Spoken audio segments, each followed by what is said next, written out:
I want to share a few thoughts from the Bible. ఈ Bible కళాశాల కొరకై నేను కొన్ని తలంపులు బైబిల్లో నుంచి మీకు తెలియజేయాలని కోరుతూ ఉన్నాను. Especially I want to tell from Psalms.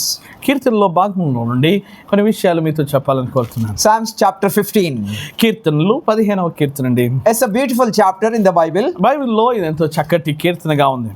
And God, in this we can find a God invitation.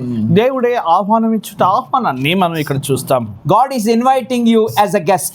దేవుడు అతిథిగా నిన్ను ఆహ్వానిస్తూ ఉన్నాడు. And it's written in the Bible. బైబిల్లో ఇలా రాయబడి ఉంది. O Lord, who shall abide in thy tabernacle? ఓ యెహోవా, నీ యొక్క గుడారంలో అతిథిగా ఉండదగిన వాడెవడు? Who shall dwell in your holy temple? నీ పరిశుద్ధ ఆలయంలో అతిథిగా ఉండదగిన వాడెవడు? Who shall dwell in your holy hill? నీ పరిశుద్ధ పర్వతంపై నివసింపదగిన వాడెవడు? Who shall be stay in your holy sanctuary? నీ యొక్క పరిశుద్ధ ఆలయంలో వసింపగలిగిన వాడెవరు? And a holy temple means in the Revelation we can find holy city. ఇంకా ప్రకటన గ్రంథంలో పరిశుద్ధ పట్టణం అని దాన్ని పిలుస్తూ ఉన్నాడు. One way we can tell the presence of the Lord. మరొక మాటలో చెప్పొచ్చు, అది దేవుని సన్నిధి. Who will stay in that tabernacle? ఆ యొక్క ఆలయంలో ఎవరు ఆ ప్రత్యక్ష గుడారంలో ఉండగలరు? It's a question. God is asking a question. ఇది దేవుడే అడుగుచున్న ప్రశ్న అయింది. And there is answer from second verse onwards. రెండవ వచనం నుండి దాని యొక్క జవాబును మనం చూస్తూ ఉన్నాం. What is the second verse answer from the Lord? ప్రభు ఎదురు నుండి వచ్చే ఆ రెండవ జవాబు ఏంటండి? He that walketh uprightly. యథార్థంగా ప్రవర్తించువాడే. He that walketh uprightly and righteousness. నీతిలో నడిచేవాడే, యథార్థంగా నడిచేవాడే. He that speaketh the truth. అలాగే సత్యమును పలుకువాడు మాత్రమే. In Telugu Bible we can find guest. ఇంకా అక్కడ అతిథి అన్న పదం తెలుగులో రాయబడి ఉంది, అయితే ఆంగ్లంలో లేదు. English we cannot find. ఆంగ్లంలో అతిథి అన్న పదం మనం చూడకపోవచ్చు. When Jesus Christ on the earth, యేసుక్రీస్తు ప్రభువారు భూమిపై ఉన్నప్పుడు, I am going to prepare a place. ఆయన అంటున్న మాట ఏంటంటే, నేను మీకు స్థలము సిద్ధపరచవలెను. Where he told on the earth. ఆయన చెప్పింది భూమిపైనే ఈ మాట చెప్పాడు. I'll prepare a mansion. మీ కొరకై నేను నివాసములు కట్టనై ఉన్నాను. I'll prepare a place for you. నేను మీ కొరకై స్థలము సిద్ధపరచవలెను. Where God lives. ఇదిగో నేను తండ్రి వసించు చోటు. Where angels lives. అక్కడ దేవదూతలు వసించెదరు. Where saints lives. అలాగే పరిశుద్ధులందరూ కూడా వారు వసించెదరు. There you can be there. నీవు ఆ చోట ఉండవచ్చు. God is telling that you can be as a guest into my holy sanctuary. దేవుడు అంటున్న మాట ఏంటంటే, నువ్వు నా పరిశుద్ధ ఆలయంలో నీవు వసించవచ్చు. Did you ever heard that any God inviting?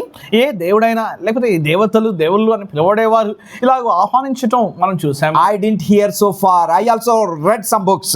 నేను కొన్ని పుస్తకాలు చదివాను.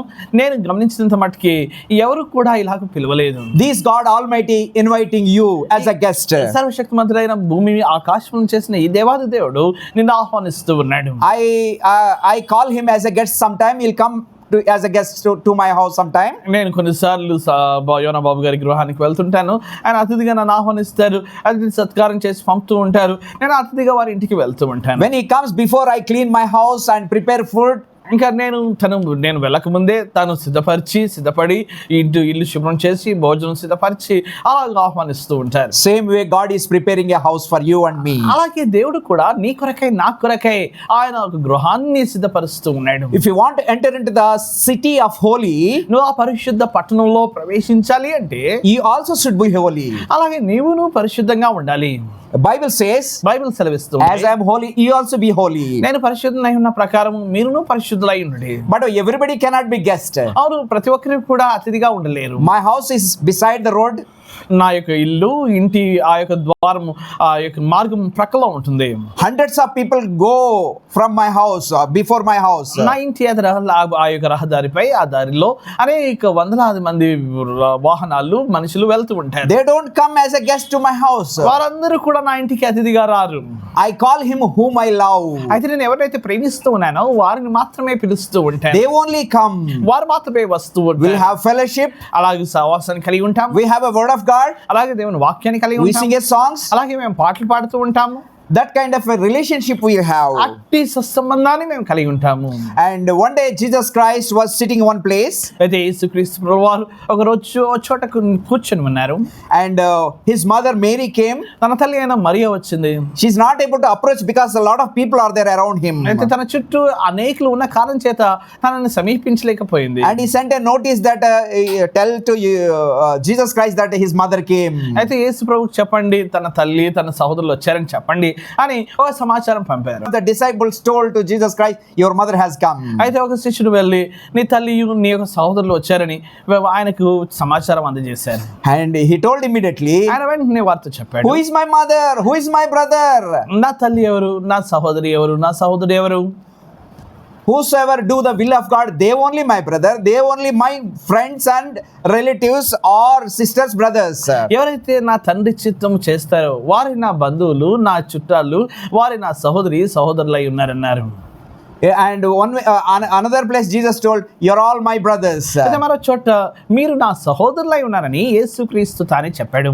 And such a great God we have. అంత గొప్ప దేవుణ్ణి మనం కలిగి ఉన్నాము. Can a God tell that you're my friend?